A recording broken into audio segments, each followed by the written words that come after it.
Centre Pass, netball is where we begin. South Africa is in the final stage of preparation to host the Netball World Cup in Cape Town starting on the 28th of July. The Caribbean will be represented by Jamaica's Sunshine Girls, Trinidad and Tobago's Calypso Girls and the Barbados Gems. Barbados, the second team to announce their squad for the showpiece event, with sisters Kadeen and Sasha Corbin switching allegiance from England and joining the unit. This is the full squad. Faye Agard, the captain, Tonisha Rock-Yaw, the vice-captain, Kimani Archer, Latonia Blackman, the 40-year-old, Kadeen Corbin, Sasha Corbin, Brianna Holder, Theresa Holder, Akina Stout, Tamara Trotman, Damia Waldron and Carla Boyce. The reserves, Amanda Knight and Jada Smith. We are pleased to be joined via Zoom by head coach Denise Elaine and captain Faye Agard. Ladies, welcome to the SportsMax Zone. It is an absolute pleasure to have you both. How are you doing today? Fine, thanks. All right, fantastic. Faye, I'm going to start with you as the captain and looking at the team that you will have to work with at the World Cup of Netball. How do you rate it? I feel that we have a well-rounded and versatile squad, so I feel that once we get out there and we put our best foot forward, we will show our best and should have a good showing at the games. Yeah, Denise, talk to me about the squad and how difficult it was to arrive at this final unit. Yes, difficult is not quite the word I would put there. We had a lot of great players coming out. Like Faye mentioned, the versatility of the squad brought a lot of value to the training, and therefore any 12 could have been picked at any time. So it was a little bit of a challenge for our selectors to narrow down the final 12, but only because the squad has so much value. But in the end, we believe we selected the best 12 and they're all ready to go to war for Barbados. Yeah, the Corbin sisters, Sasha and Kadeen Corbin, talk to me about how that came about. They wouldn't have been involved in the qualifiers last year. How were you able to nab them? Well, as you know, they have Barbadian parents, well, a parent who is Barbadian. So they were eligible to represent Barbados as well as England. And it was a dream of theirs. They always wanted to do so. And so when they were approached, they agreed. As you know, they're professional players, so the Super League was going on from January throughout May. And so they were in England competing in the Super League. And the minute the Super League was over, they came to be a part of the squad. So we're currently in training with them. We have training later tonight, and they are ready to mesh and to join with the other girls to bring these 12 players into one unit and one team. Yeah, clearly the Corbin sisters have a lot of experience, having represented England on the world stage, including at the Commonwealth Games, the World Cup as well. Outside of that experience, what else do they bring to this unit? Oh, well, I see them as more than just players. Both of them have been involved in coaching and mentoring other athletes. They would have done it before in Barbados a few years ago with some of our national players, and so they bring a wealth of knowledge, experience, and even from a coach's perspective, they add so much value to the program. Yeah, Faye, what's it like in terms of the reception that they have been given in this setup? Well, they have been welcomed openly. Our girls, I find we come together and we're very welcoming, and this unit, we get along fairly well. So to accept them and getting them coming to practice, it hasn't been any issues. We are very welcoming and open to learn from the experiences and gel with them as quickly as possible. Yeah, Faye, you were really impressive in the World Cup qualifying campaign last year in Kingston. Has your game improved since then, and in what way, if so? I would like to think so, because even though I did have a good showing, I knew I still had things I had to work on. So when I came back, I just started to work on that and been doing more conditioning and strength work as well to help with my overall game. So I believe that I have been better because of it. Yeah, Coach, it was very clear at the qualifiers last year that there was some quality in the Barbados setup, but the ability to sustain that quality over the course of 4 quarters was lacking. The technical director, we did speak to her a few weeks ago, and she spoke about the amount of work that has been done on the fitness end.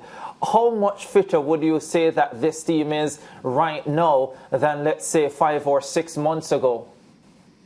Oh, I would say they're much better now. The whole idea behind the training plan was to expose them to strength and conditioning component, not just in the initial stages of training, but throughout the training plan.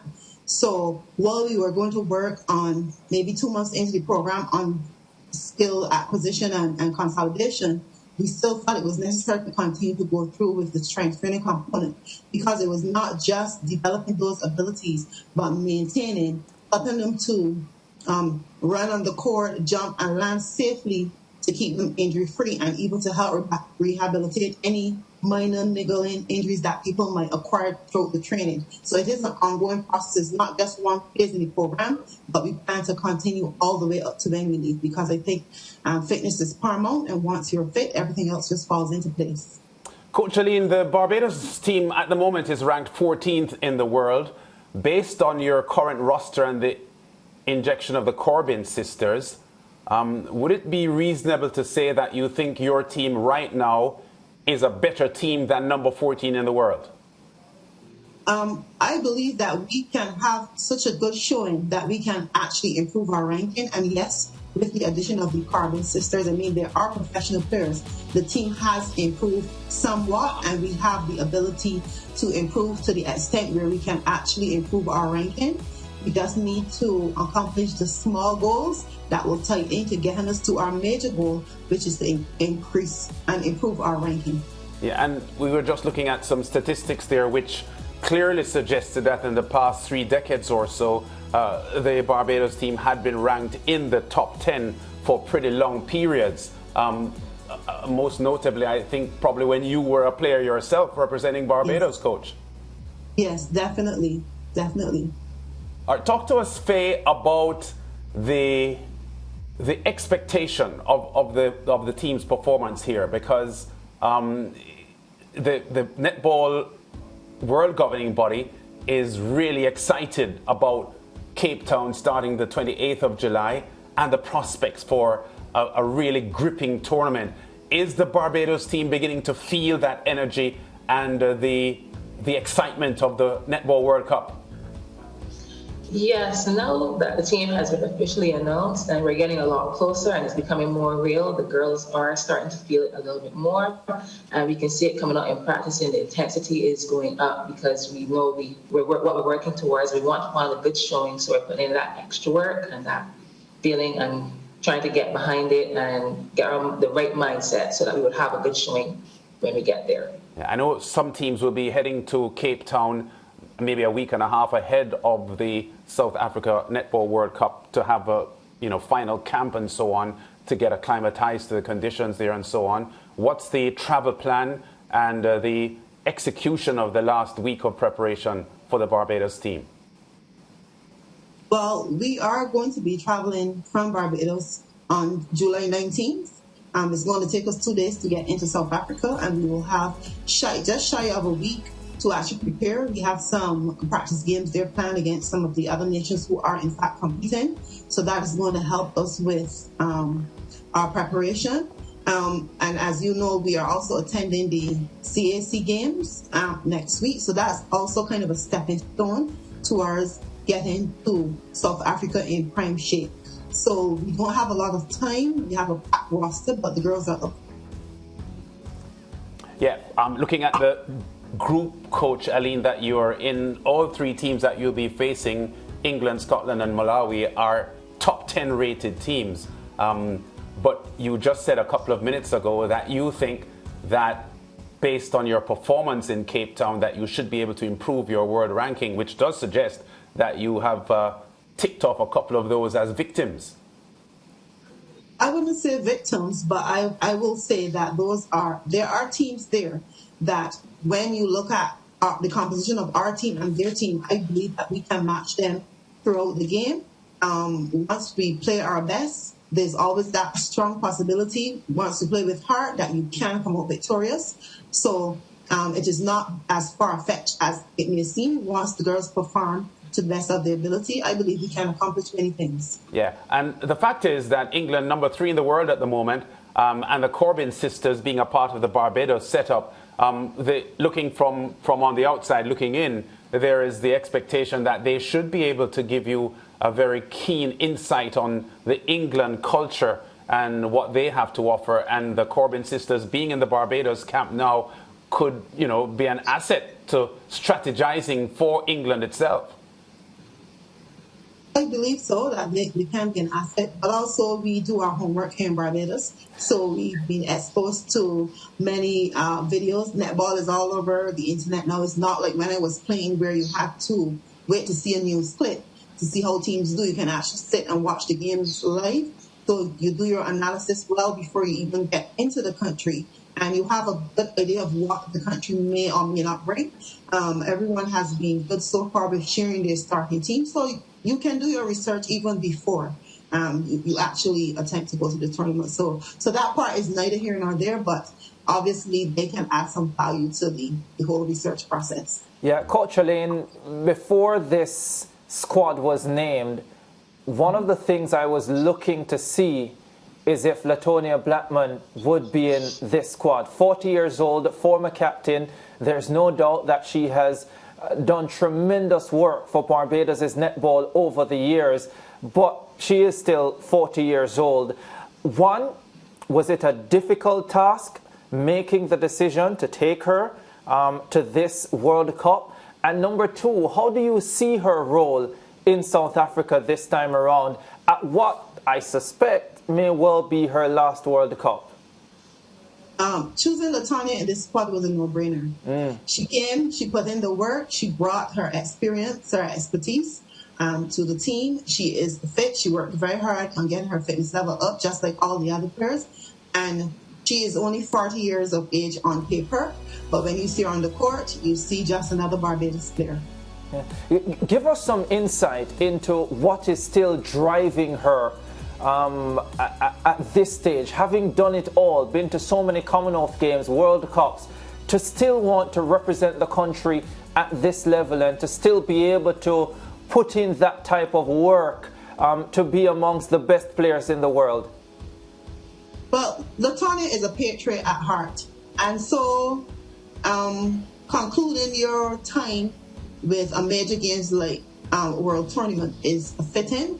I don't know if that was her rationale behind staying on, but I believe she wanted to end on a high. She wanted one last opportunity to play at major games, and so it just turned out to be these games. I'm not saying that she's finished. That decision is totally up to her, but it would be nice to go on a high and go at a major games. It would also add some caps and add the number of World Cup tournaments she would represent. I think she's breaking a record with reference to that. So she's making strides all over.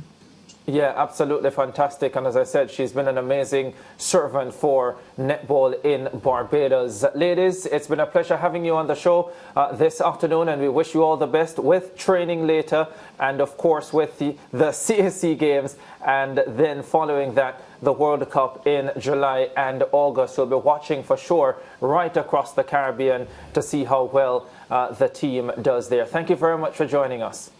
Thank you so much for having us. Yeah, Denise Elaine, Faye Agard, coach and captain of the Barbados netball team, Lance. And it's not going to be easy. Yeah. Let's state that right off the bat, because they are in a tough group. Malawi, Scotland and England. All top 10 teams. Yes, I don't want to be a party pooper, but I don't see them beating England. I don't see them getting close to England. But they'll feel that there's an opportunity against Scotland, and definitely an opportunity, well, and an opportunity against Malawi as well. Yeah, that's for sure. And I think the intensity of their preparation obviously would have increased in the past 3 months or so. So the performances that we saw in the American netball qualifiers back in October last year, I think I could safely assume that they are an improved team from the team that we saw in Kingston during that tournament. And as you correctly pointed out when you were speaking to the coach, Ricardo, there were quarters in that series that they played well. It's just that they weren't able to sustain the level of their game for all 4 quarters. So they had lost to Trinidad and Tobago and Jamaica as well. Yeah. But they are unquestionably number 3 in the Caribbean at the moment. And there are times, given the strength of their roster and so on, that they can, top TNT. Jamaica would always be at full strength, a difficult task for them. But I quite like the work that new President Carmita Duglin has been doing with the Barbados Netball Association. And I think Barbados and their netball fraternity can genuinely look forward to this Cape Town experience with optimism. Yeah, they haven't won a group game at the World Cup since 2011. So 2015, 2019, they won matches, but not at the group stage. It would be in the playoff stage for specific positions. And they'll be looking at this as an opportunity to win a group game. I'm sure they would have, as I pointed out, pointed out Scotland and Malawi as well. And just looking at it, you would have to think that they're with the Corbin sisters in the setup, one in the shooting circle, the other one in the center third, they would feel that will give the team an added boost, added quality to go out there at the World Cup and fight. But as I said, it is not going to be easy because Malawi, they have been improving with every passing tournament, and who knows, Malawi might be thinking right now that we are closer to the top 4 than the others are to us. And then there is Scotland, who you can't take lightly. They will be pretty tough as well. So it does promise to be a good one. Remember, the Netball World Cup, July 28 to August 6th. Barbados will be there, Trinidad and Tobago will be there, and Jamaica will be there. We take a break. We'll be back with more on the SportsMax Zone.